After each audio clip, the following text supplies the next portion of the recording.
ఏం చేస్తున్నారా?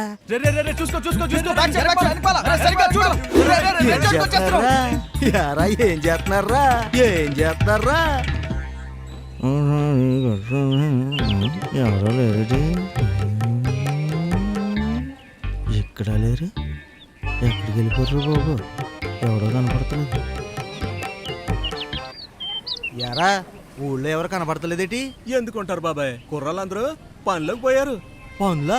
ఏం చేస్తున్నారు? సుబ్బారావు గారు అబ్బాయికి పక్కూర్లో టీచర్ జాబ్ వచ్చింది. మూర్తి గారు అబ్బాయికి కానిస్టేబుల్ గా పోస్టింగ్ వచ్చేసింది. ఆఖరికి మన ప్రసాద్ గారి అమ్మాయి కూడా యూనివర్సిటీలో స్కిల్ సెంటర్కి వెళ్తుందంట. ఒక పక్క జాబులు, ఒక పక్క కొత్త కంపెనీలు. పిల్లల్ని పట్టుకోవడం నీ వల్ల కాదులే తాత.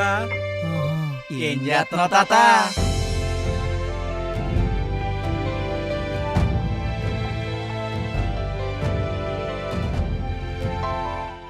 భారీ పెట్టుబడులతో లక్షలాది ఉపాధి అవకాశాలకు బాటలు వేస్తూ మెగా డిఎస్సి కానిస్టేబుల్ నియామకాలు, జాబ్ క్యాలెండర్ విడుదలతో యువతకు ఇచ్చిన హామీని నిలబెట్టుకుంది కూటమి ప్రభుత్వం.